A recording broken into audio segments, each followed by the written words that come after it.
If you are ready for an amazing transformational experience, then you need to stay tuned for this next hour for a master's practice with Dr. Aisha Hogan. She is a leading specialist in holistic methodologies and the creator of a powerful integrative technique called Enhanced Energy Communication, a master clinical and metaphysical hypnotherapist, a well-respected author, a master of the mind, and highly sought international speaker. Get ready for a major breakthrough. And now, your soul guru, holistic transformational specialist, and host of a master's practice, Dr. Aisha Hogan. Hi there, and welcome to a special edition of A Master's Practice. I'm Dr. Reverend Aisha Hogan, and I am thrilled to bring to you this special series called Lighting Up the Devil. So let me set the scene for you. The premise of this series is to understand the function of the devil in our lives, aka the inner critic, the ego, the voice in our heads, the voice of knowledge as referred to by author Don Miguel Ruiz. Okay, so let me get back to setting the scene for you. So I'm going to ask you to let your imagination go as I tell you how I came to be able to interview the devil. In my travels, I went on an excursion in Turkey. One of those excursions, I found a box in which there was a talisman shaped like a heart, and it had all these gems all over it. So I don't know if you can imagine that, but it was like this solid red heart, and it had all these gems on it. And also in the box there was this old scroll. As I opened the scroll and read what was written on it, it was this old dialect of the Turkish language. And as I transcribed the scroll with my limited fluency of the Turkish language, I came to understand that with this talisman, I could actually communicate with what some may call the devil.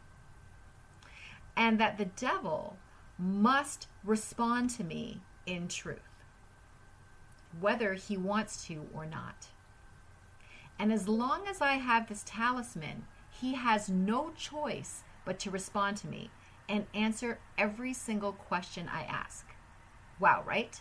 So I decided that I would set up this interview with the devil. So since I didn't want to jump in unprepared, I wanted to do some research. And so I read some books from Napoleon Hill, and I had a pretty good knowledge of the inner critic, the ego, from all of my trainings and my certifications, and knowing that I work with that voice in our heads all the time. But I wanted to really I wanted to delve deeper. So I read these books and I researched these books from Napoleon Hill, Don Miguel Ruiz, some other authors, where they really just focused on this actual entity that we call the devil, the inner critic, the voice in our heads, the ego. So now I'm ready. Talisman in hand. I welcome you now to the first episode of Lighting Up the Devil, a special edition of A Master's Practice. I'm Dr. Reverend Aisha Hogan, and I am super excited to introduce you now to the devil. All right, well, devil, welcome to the show. Welcome to the show, and I'm really happy to have you here. What do I call you?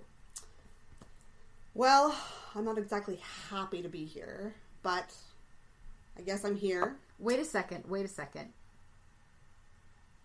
I thought the devil was a male. Of course, you would think the devil was a male. I don't know why this is a shock to folks, but the devil can be anything. Anyone, any atom, any energy, any spirit. So right now, I'm female. You're just going to have to get over that one. Okay. Just a little bit shocking. Not what I expected, but I think I'm going to hear a lot of things that I'm not going to be expecting. So, once again, what can I call you? Well, we've already established that yes, right now I'm female. So today, for the purposes of our interview, you can call me your queen.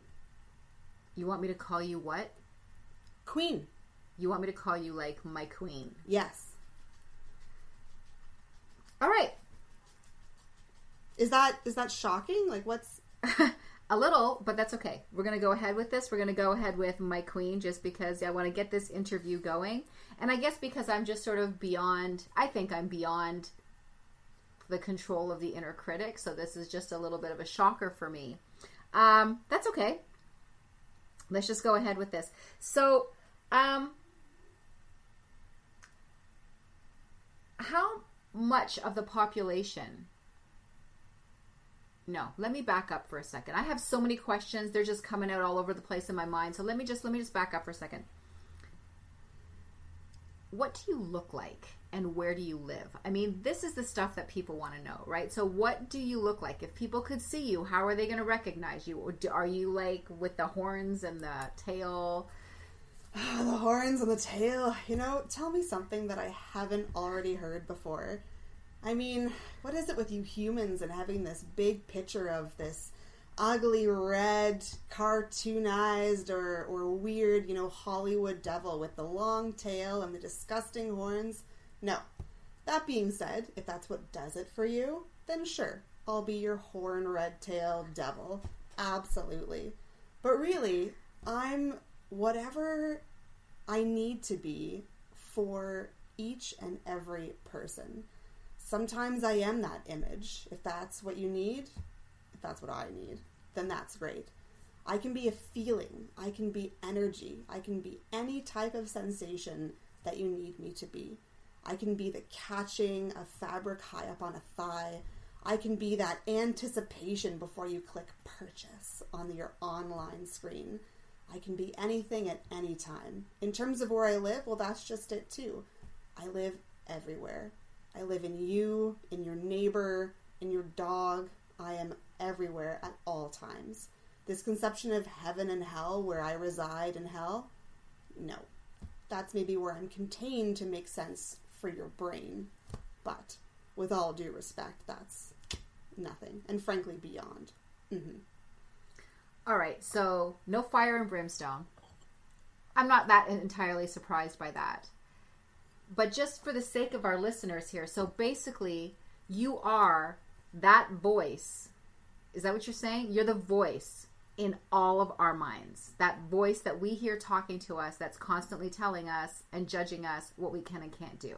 Absolutely. And I'm very busy because I love what I do, and frankly, I do it all the time. So absolutely, I am that voice. I am with you all the time, whether you like it or not. I'm there. Okay. So you say you're very busy.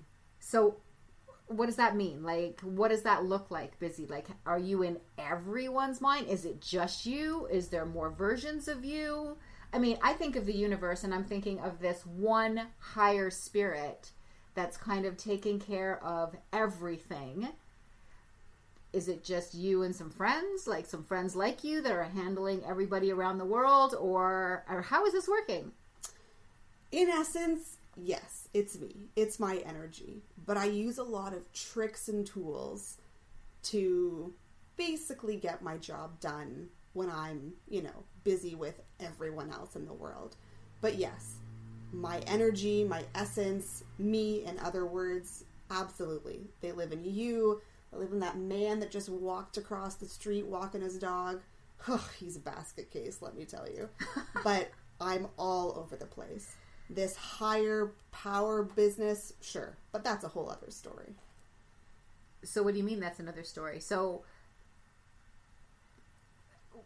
okay, so we know that Source lives in every cell of our body. We know that Source created the whole universe. We know this, right? So are you saying that Source is in charge of the universe and is that voice, that quiet feeling that we have in our gut, and you just happen to reside in everybody else's head? Or are you, I don't know. I'm a little bit confused as to where you are right now. Absolutely.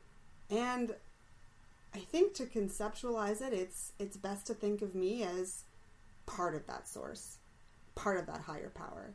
because you can't What? have one without the other. What are you saying? You're part of God? You're part, well, you know, what some people call God, or some people call Allah, Buddha, like all these different names that we have for this higher power. Like, you are part of Source? Well, I'm not, you know, that offends me to be associated with those, but I'm not even going to name them. But essentially, yes.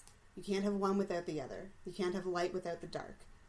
I'm not part of them per se, but the energy that makes up that feeling inside you, yes or no, right or wrong, well, I'm the wrong baby. All right. Well, that makes sense when you think of it more of on a science level. I mean, there has, or even on a spiritual level, for every yin there's a yang, for every left there's a right. So, okay, I'm getting that. I'm getting what you're saying here. I guess just hearing it in this way is sort of putting it into a different, I don't know, reframing it for me, like in a different way. So, interesting. Now, a lot of people write about you. There's a lot of authors that write about you. There's Napoleon Hill, there's The Untethered Soul, there's Don Miguel Ruiz. There's all these different aspects of who you are. In fact, Don Miguel Ruiz refers to you as the voice of knowledge. But to me, you know, I'm working with my clients all day, and I'm thinking what you're giving them is not knowledge. They're focusing on what they're not. They're not focusing on who they are. And the fact that people go through their entire lives never knowing who they are. How is it that you can talk over the source? Well, their goodness. Everyone makes their choices, Aisha. Everyone, you know, they're in charge of their life. Just because they're listening to me being a little bit louder, well, frankly, that's on them. I don't necessarily talk over the source, but I use my tricks and tools to make what I have to say very intense. So perhaps I'm not necessarily talking over the good. I'm not talking over or taking away from who someone needs to become or who they really are. I just have more interesting things to focus on, perhaps.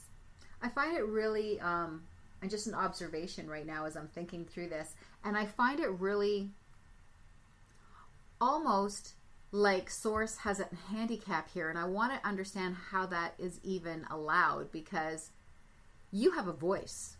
We can hear you. You speak in any language that is in anyone's, like whatever they consider their mother tongue.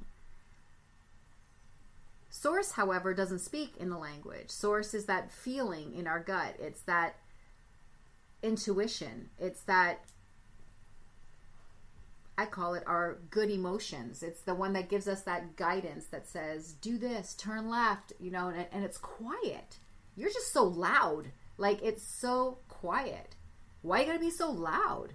Well, I like being loud, number one. I mean, what fun is it if you can't strut your stuff and play the game right? That's, you know, the first thing. But the other is that maybe I am just emotions. Instead of doing the right thing, quote unquote, I'm do the fun thing. Make that purchase. Go into that bar. But the way you feel it just resonates a little bit louder, and therefore I am perceived to have a louder voice in this Source business. But that's up to you. That's up to every single human. So how much of the population do you think you control at this time? Oh, hands down, 98%. 98%? Yeah, it's easy. I know it. That's a lot. That's a lot of people. That's everyone. Are you telling me that only 2% of the population of the entire world can function without you? Thank you for noticing the size. And yes, that's exactly what I'm saying. I'm not digging those numbers, I have to be honest with you. Do you think, and this has kind of just popped into my head right now without you, do you think that, you know, if we listened to our energy all the time, we actually wouldn't probably make a lot of mistakes? We wouldn't make a lot of errors because energy, like when I talk energy, I'm talking source. Sorry to offend. So when we're talking about source here, we wouldn't do a lot of things wrong because generally it's there for our highest and best and to help us get through our life and towards our lessons. Now, I also know that, you know, in this day and age, we are living 50 times more experiences than our ancestors ever did. Do you think that since from our ancestors to here, like, have you evolved with social media, with all these different things of people telling us how we're supposed to be and what we're supposed to look like and all these different things that are happening out there? Do you feel that you've evolved from what your original purpose was? From my original purpose, no.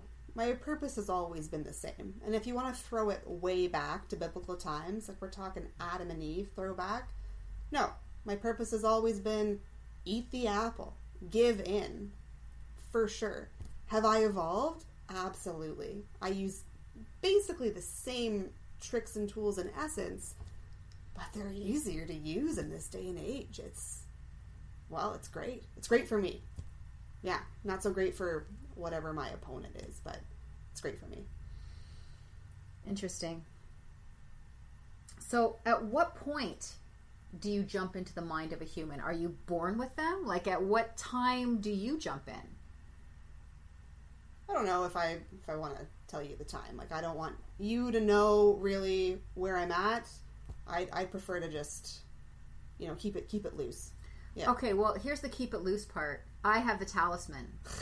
And actually, you don't get to have that option, remember? So you actually have to tell me. You have to answer me. You have to answer me. Sorry, it's just the way it goes. So when do you occupy the minds of humans? Fine.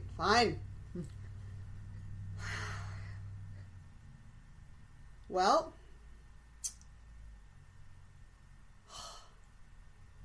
yes, it's in utero. It's from the beginning of a consciousness. I can be in there.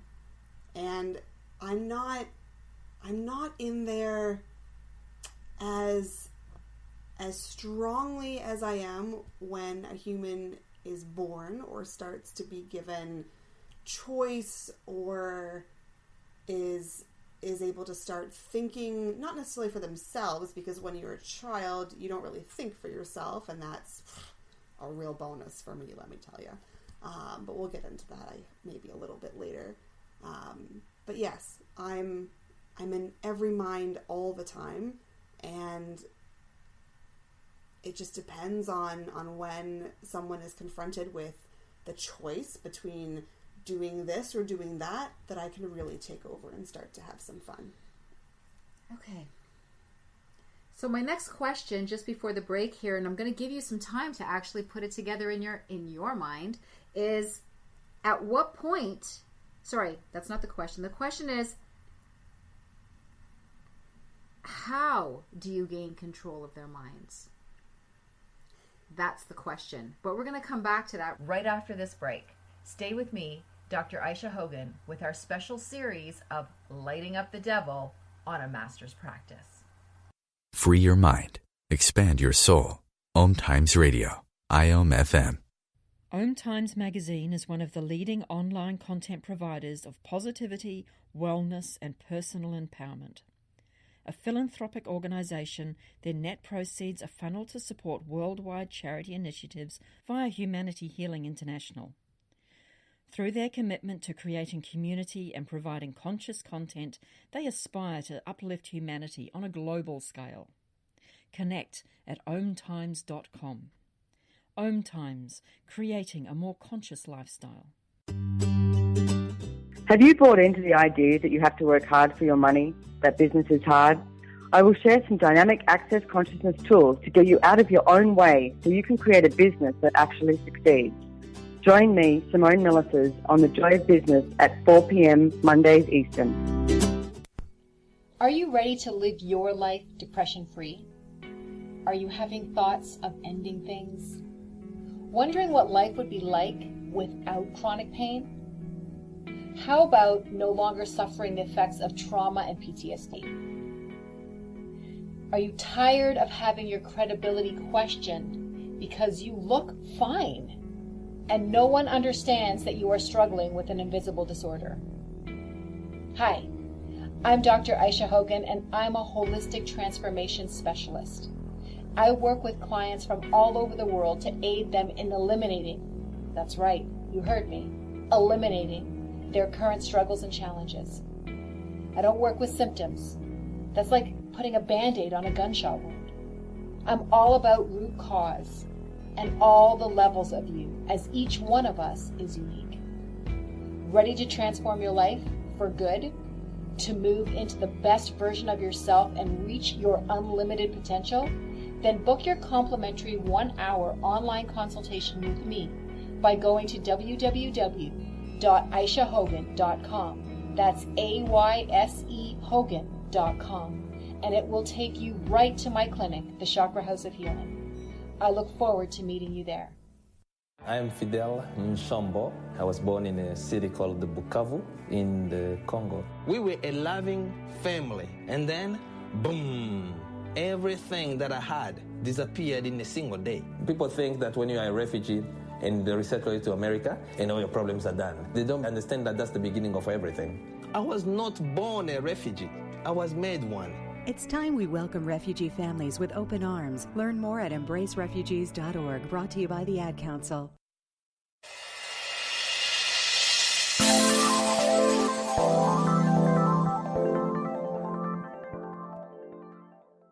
Welcome back to Lighting Up the Devil, a special series of a master's practice with me, Dr. Aisha Hogan. Remember to join us every Monday at 2 p.m. Eastern Standard Time and 11 a.m. Pacific Standard Time. And today, my special guest is, well, the devil, who would like me to address her as my queen. So for those of you that are just joining us, now I asked you something before the break, my queen. I asked you something before the break, and that was about how you control the minds. But I just want to back up for one more second and go back to what we were talking about before, where I asked you, do you think that why do you have a voice and source isn't? It's just a feeling, right? So now, as we were on break, I started kind of thinking that maybe, are you there to actually help us to overcome you so we can actually learn our lessons and get to our purpose?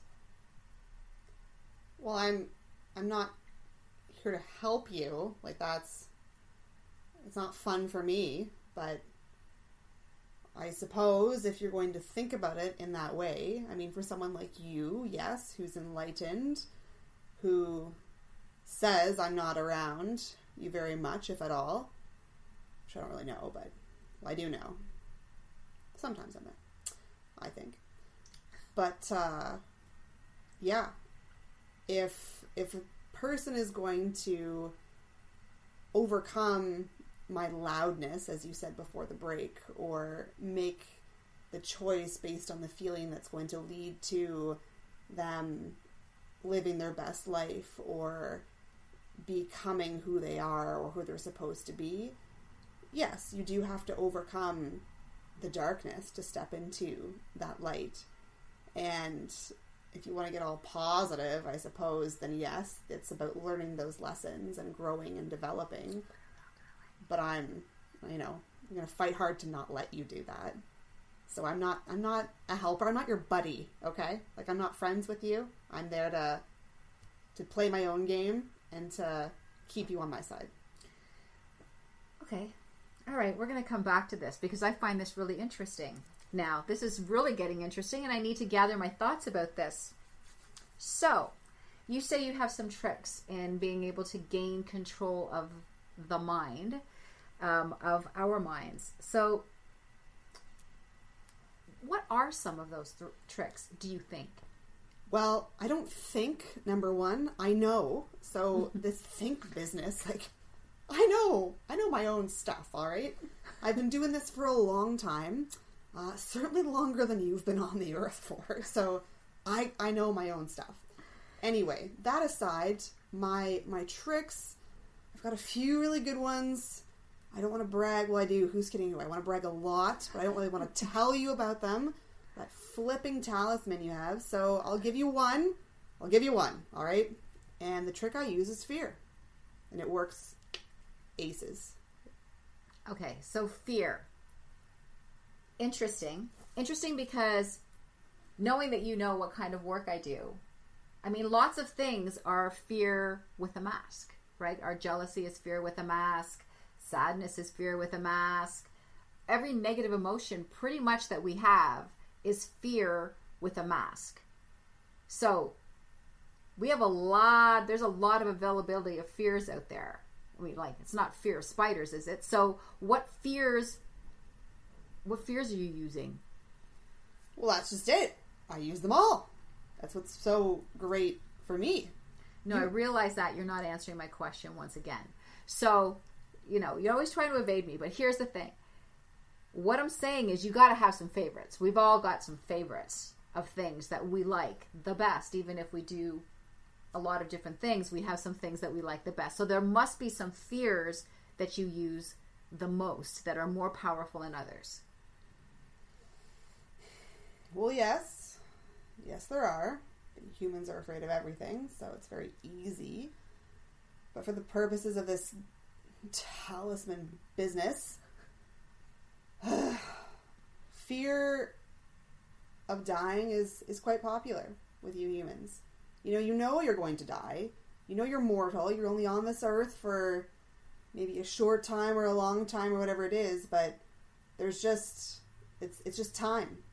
Arguably, it's borrowed time because you're all going to die. So, but you're all very afraid of this dying business. And I really hone in on that. It's great. Keep being afraid. Okay, so fear of dying. So what happens when people start not being afraid? And myself, I'm not afraid anymore. I'm not even afraid when other people die. Because to me, now it looks like it's a transition. They get to go somewhere peaceful. They get to go to a new adventure, start a new life, do something different out of this body, having some freedom. They've achieved their path and their purpose clearly, don't you think? Well, I don't think. I know that that's not really how most people think, hence the 98%. Good for you that you think that, you die and you move on and, boring. No. What goes on in most people's mind is what happens, yes, when you die, or how you might die. So it could be a disease, it could be infection, what goes on after. If that's the brimstone, fire, and boring business of what you conceptualize as hell in the movies, then maybe that's what happens when you die. And people are really afraid of that. And I eat it up. All I have to do is plant a few small seeds of fear of dying, and it really takes off. Has anyone ever told you that they think they have something big going on with them health-wise? That they've Googled causes of cancer, or they have a little freckle or a mole on them, and all of a sudden, it's for sure cancer? Well, it could be, but that's just the beauty of it. All of a sudden, that little bit of fear becomes very escalated, and it's amazing. And this leaving your body, new adventure, journey crap, no. They're not focused on that. They're focused on their fear. All right. I have a lot to say about that, but this episode's only an hour long. Well, we're going to get back to some of these. So what's another fear that you use? You're really going to hammer this home. You're on it. All right, fine. I'll give you another. Fear of poverty is something that I use as well. Humans are pretty obsessed with having a certain degree of wealth. We'll just call it wealth. All right. I have to agree with you. That is a big, that scarcity mindset. Okay. So just before we go on to the next fear here, now I'm going to say something else to you. So what are you saying that you are part of, well, I guess you would be, the part of law of attraction? Now I kind of know the answer to this question, but I am putting it out there for the listeners. So you're saying that you are part of law of attraction. So if these people have the scarcity mindset, then it's you that's bringing them making their fears come true, so to speak? Well, yeah, I'll take credit. For sure. I'll take credit all day. Ding, ding, ding. Yeah. It's not it's not necessarily me that's doing that, though. I've planted the fear. I've laid the groundwork. So yeah, it's my work, but it's you who are bringing those to you. Absolutely. You attract what you give off, and if you're always afraid of this, that, or the other, it's just going to keep coming back to you all the time. So what have you in, the universe, we always say the universe is abundant. It's got everything in it. Anything that we think, we get. So whether we think something good or we think something bad, we get this thing that we're asking for. So what, did you, and for the sake of, I'm going to say Source, you and Source have gotten together and said, hey, let's agree on this one thing, and we're going to have this concierge service. So every time somebody asks for something, we're going to make sure that it gets delivered to their door. Is this an agreement between the two of you, or is just, where are these things coming from? Yes, we put thoughts out there, but then somebody has to create, or you understand what I'm trying to say here? I don't have the right words. I don't think I have the right words. This thing has to be created or delivered. Somebody has to deliver it. Like Amazon? Is that what we're getting at here? You order something and it shows up at your door? Well, essentially that's what's happening, isn't it? Our life, our door, the door of our life, basically. I'm trying to make it relatable here. Well, number one, Amazon's hilarious. You humans really outdid yourself with that one.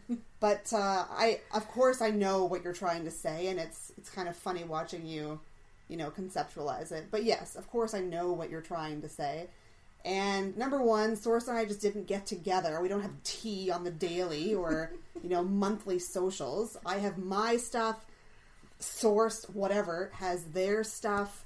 That's up to them to negotiate their stuff.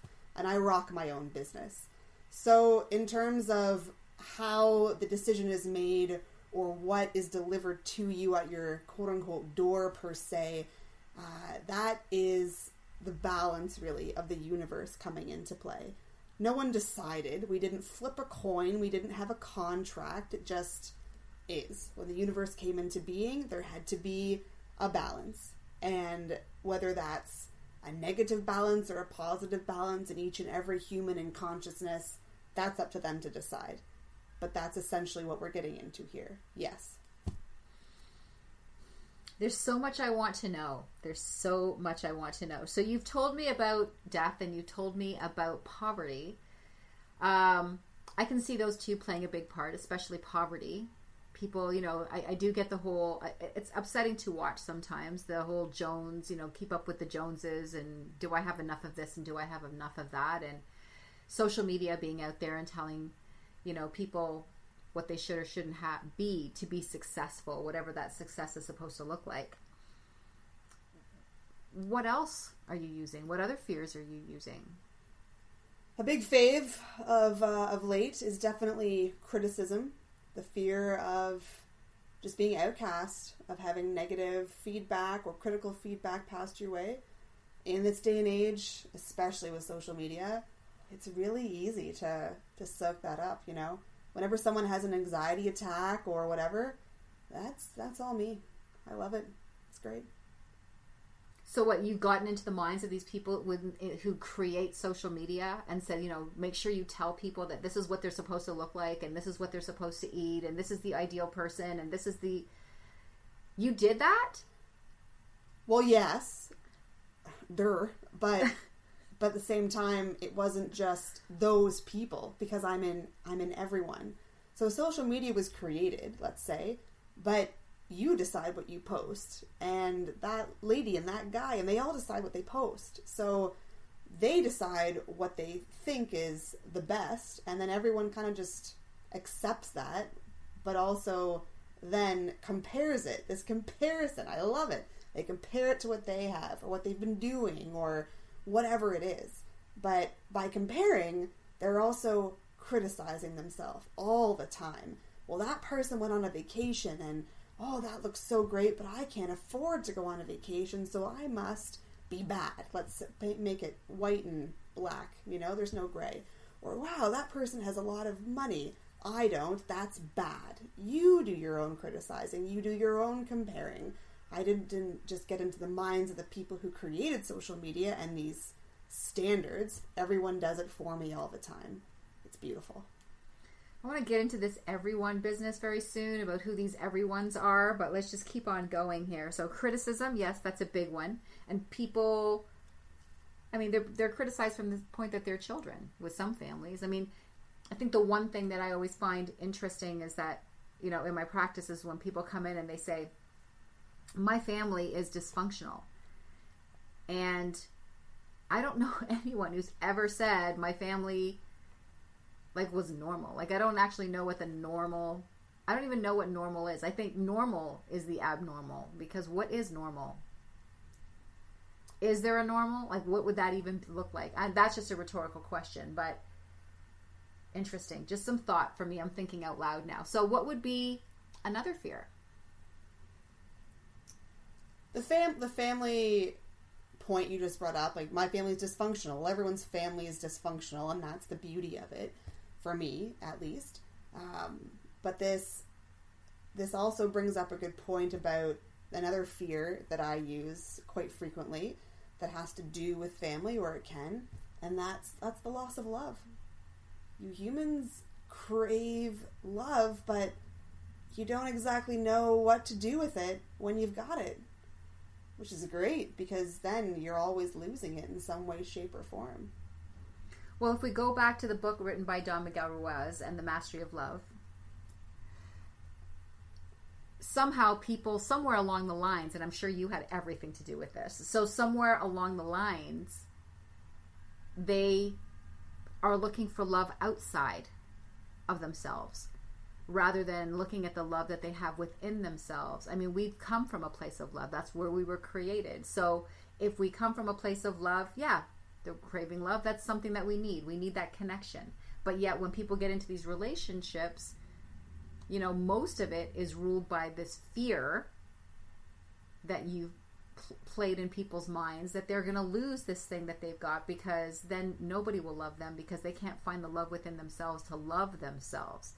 And I guess the question is, how did you take away the ability for people to love themselves? But they can love other people or claim to love other people. Well, I didn't take it away, number one. You did that on your own, which is why it's so fascinating and easy for me to do what I do. I just have to plant the fear and then you take it away.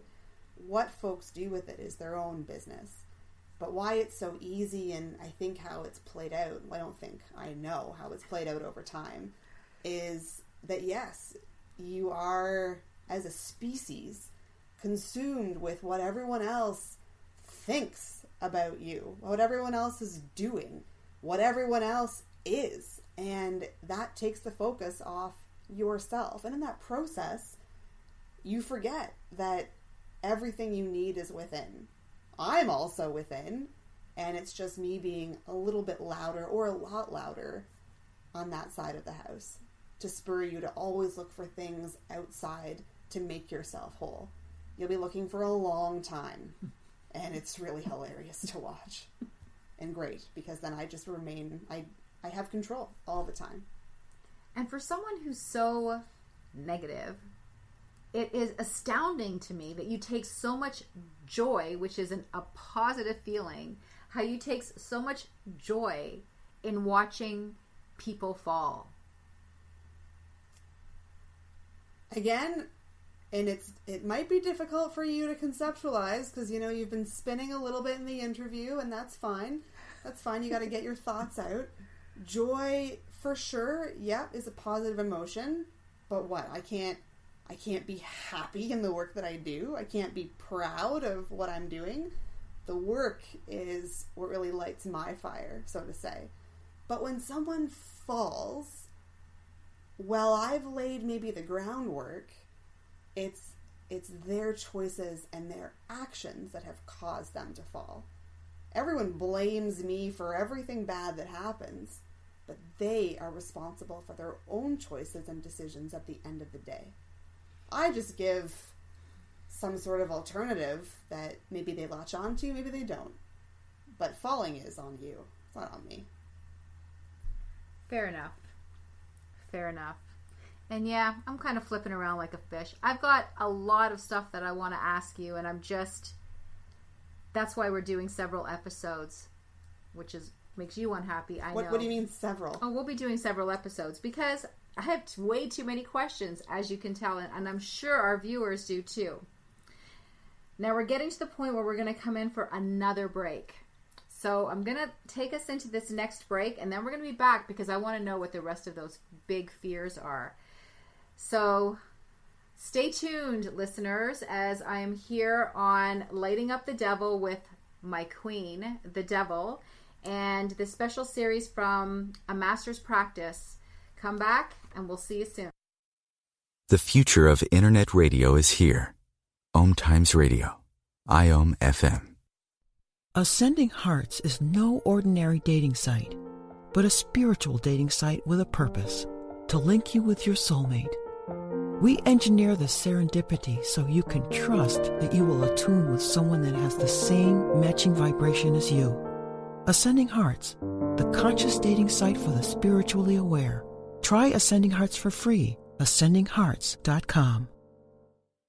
Tune in to The Practical Intuitive, Mind, Body, Spirit for the Real World with me, host Robin Fritz, Mondays at 2 p.m. Pacific, 5 Eastern.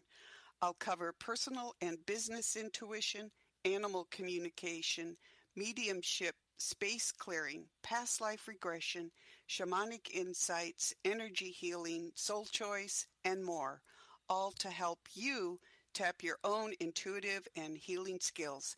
No ifs, ands, or buts.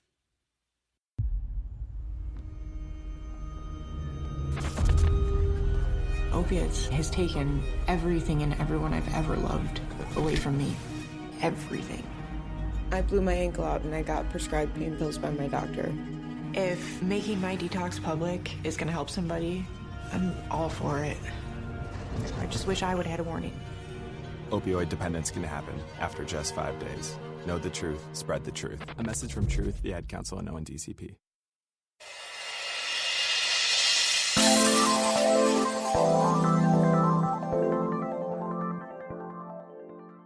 Welcome back once again to Lighting Up the Devil, a special series of A Master's Practice with me, Dr. Aisha Hogan.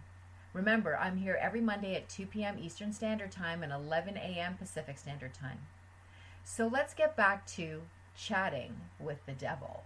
We've been talking about several things, but we sort of ended off with fears, right? We ended off with fears. So let's just touch on those again. So you talked about poverty, you talked about death, you talked about loss of love, and you talked about criticism. So is that it, or do you have any other favorites? Well, even just hearing you list them off, like, I get really excited because I really like using those, and I just like hearing them. But yes, there are two others that I use most frequently. They're similar for some, depending on what stage you're at in your human life.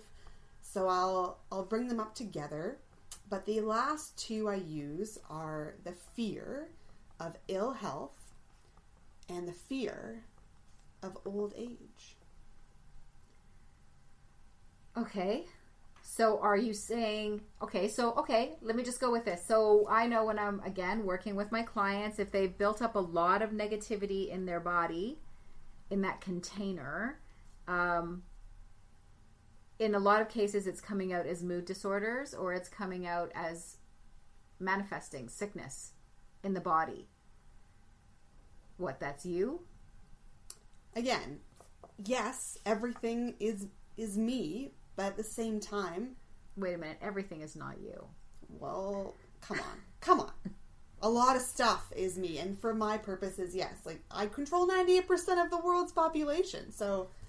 I hate that number. Well, I don't know what to say. But aside from it's true and it's awesome. But anyway, this negative, toxic either if it's mood disorders or a physical ailment, yeah, for sure that's me. And it might not be me that I'm doing it per se, but I planted this fear, and you're doing it to yourself. And that's it. It's easy work for me. You're afraid of everything. And old age. Old age, well, yeah, I can see that. I mean, that comes right with that dying. Of course, yes. And old age is quite cool because it's not just the fear of getting old. And I don't know if you've ever kind of gone for a walk maybe, or perhaps even with a family member. Some young folks are starting to do this now, and I really get a kick out of it.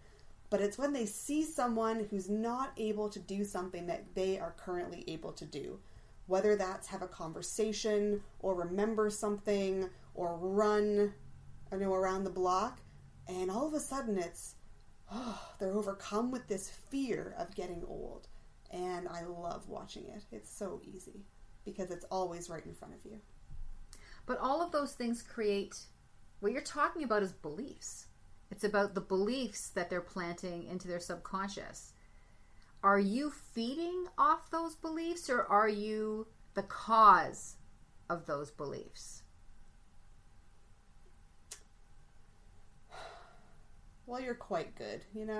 I'll tip my metaphorical hat because I don't, sometimes I wear a hat, sometimes I don't, but whatever. I'll tip that to you. And I both feed them and I am the cause. I celebrate in these beliefs because once you have a belief planted, that's almost like a habit. It's in there. It takes more time and energy to shake.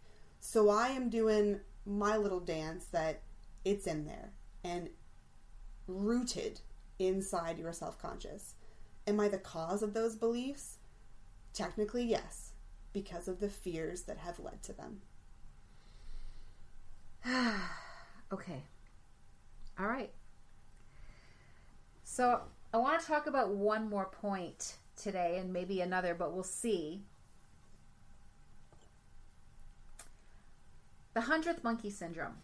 So for those of the listeners who haven't heard this about this, I'm going to give you this quick story.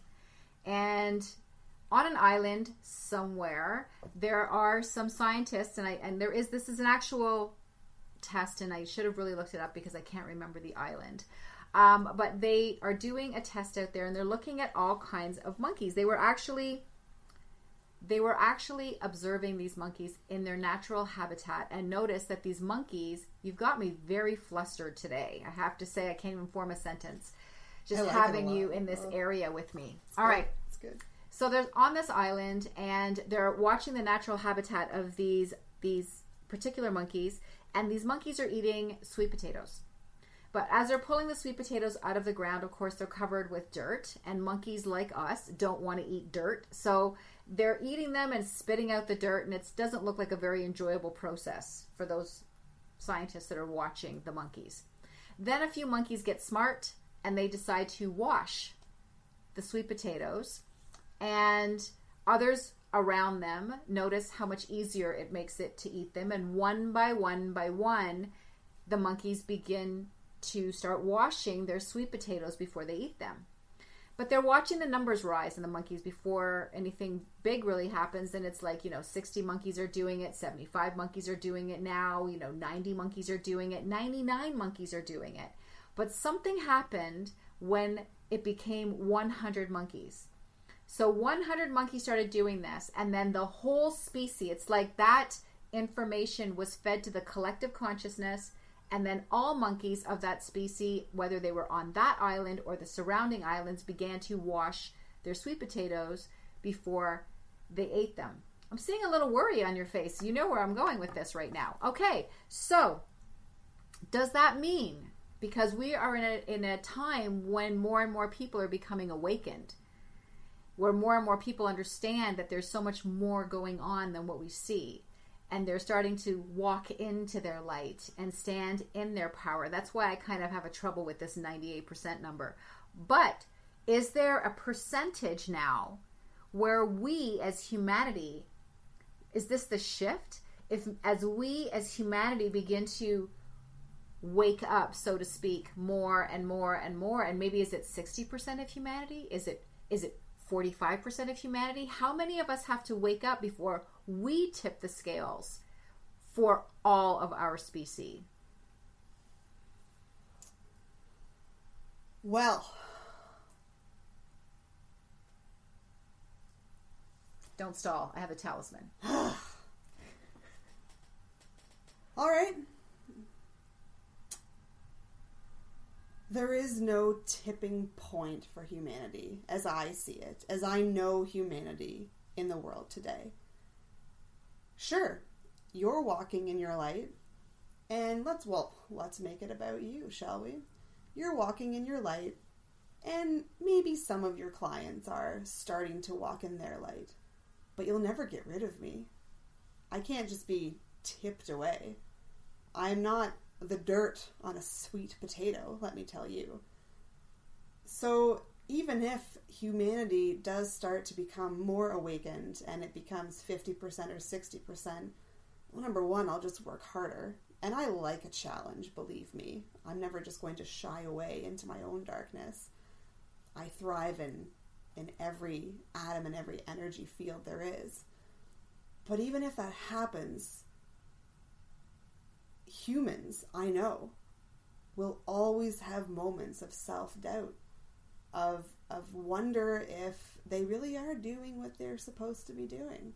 Very few people, and this is why it's 98%, which I know you don't like, but I like it, so it's true. It's not about liking. I think it's more like I'm questioning that percentage. I think that maybe at some point it was that number, but I don't know that it's that number anymore. Well, I suppose you'll have to do a little bit more research then, but it's that number, hands down. I'm very proud of it. I'd love the 100, but you do what you can for the most part, and I'm doing what I can. But this tipping point business, every human is also individualized, and with the monkeys on those islands and the collective conscious, as you said, human beings, I think, well, I know, want to have this spirit of togetherness for those that are starting to become awakened and walk in the light. But at the same time, and it's fascinating as a species, you all want to be individual. You celebrate your own individual triumphs and achievements. So therefore, even if there was to be this collective consciousness with humanity, it would take a long time to get there, because so many of you, the majority of you, are consumed by being the best you can be individually. And that's why, I'm not really concerned with this tipping point percentage business. Could it happen? I can't see it happening. Well, you say this, and yet on your face, I'm starting to see a little bit of worry, because there's something that you've said here or alluded to that actually wouldn't be the case. But nice try. And that is, if we actually tipped, part of being awake is knowing that there is some part of us that is living a purpose and a lesson, but that we are connected to each other. So that feeling of this need for individuality begins to diminish, because yes, we have our own lessons in this body, but we also know that we are part of something bigger, and that we are all connected and we are all one. So if that tipping point happens, that just means that everybody's going to know that. And wouldn't that just make you cease to exist? Absolutely not. Cease to exist. Shame on you. Cease to exist. What the? We've already established... Nope, I'm ranting. We've already established that I am part, in balance, whatever you want to call it, with this higher power, light and dark. So no, I will never cease to exist. As more people become awakened, sure, maybe I take a back seat for a little while, but I'm always there. No one's going to be perfect in their decisions or remain awake in every decision that they make or every action that they take in their life. Cease to exist. I think this is worrying you, this particular topic.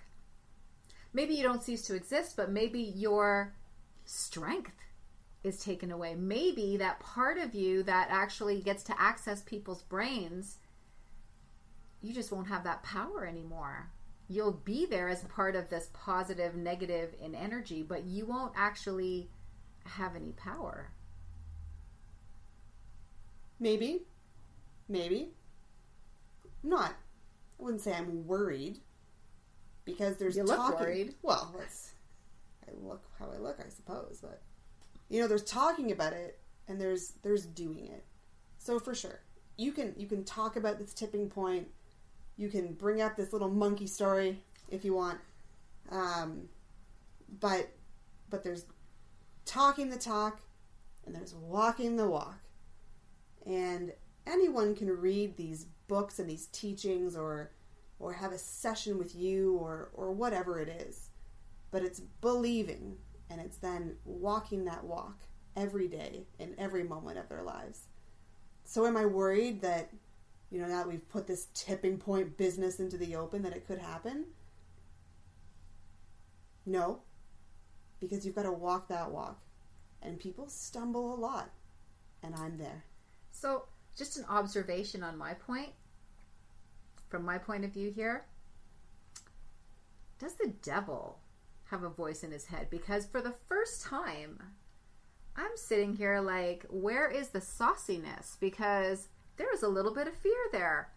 And interesting. But I'm not going to make you talk about that, because I could, but I won't. And it feels real. I can see where you like this power thing, because just me having this talisman and making you, talk about whatever I want like a puppet, it kind of feels good. So I could see that. But I think my feeling good is a little bit different, because I want to actually educate the world and let them know that being a free thinker is going to be in their benefit. Where you just want to stifle their free thinker. You don't want them to be able to think for themselves without you. Well, what fun would that be? Mm-hmm. That'd be no fun. So I want to talk a little bit now about, you had mentioned or indicated before, and we'll get a little bit into it right now, but you indicated before that you have helpers. Now, I know social media helps you. I know that's a big help for you. But let's just name off some of these other helpers that you have. Like, you want the list? You want... Well, I'd like a little bit of a list. The Rolodex? Is that the way here? Not their names, but, just the type of people that they are. Because when we do the second episode, I would like to really sort of get into the meat of it. But right now, I'd like you to sort of open up that door and let us know, because that's another one of your tricks.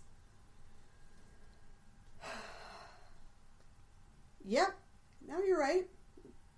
Talisman. Flippin' talisman.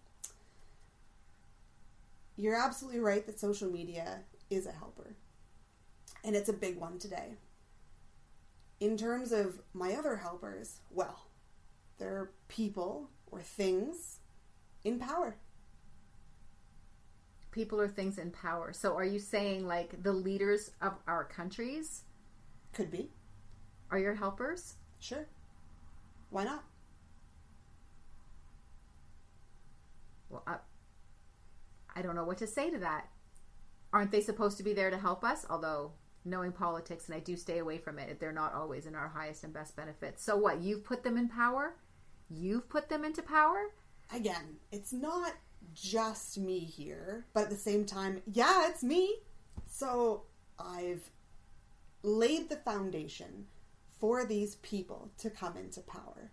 And we can do current folks in power or past dictators or horrendous leaders in power. But it's the people that have made the choice to put them in power or allowed them to take power in some way. So yes, I've laid the groundwork, but it's you who've done the work. It's you who've made the choice, taken the action. So people need to understand that they have free will. I mean, we talk about free will, but I don't think that they understand that they actually have it. They're making choices, but they're making your choices. The one thing that I've noticed in my work is that people don't distinguish the difference between you and them. Yet they do know the difference between themselves and source. They have difficulty believing that they are connected to source, but somehow they believe that you that are in their head is them. Well, that's the whole point. It's about that connection, as you say. And while they might believe that I'm there, but this source rubbish is not, that's again their choice. They've made the call. So those of you that are listening out there, understand that the voice in your head is not you. If you can hear it, it's not you. It's my queen sitting over here that makes you think that that voice is your free will, and that voice is not your free will. I'd like to think of it a little bit more. You remember in the older days, a little while ago, there was these pictures of the angel and the devil on someone's shoulder. And I mean, really, technically, if you think about it, that's kind of what it is, right? Because they have that free will, which is them.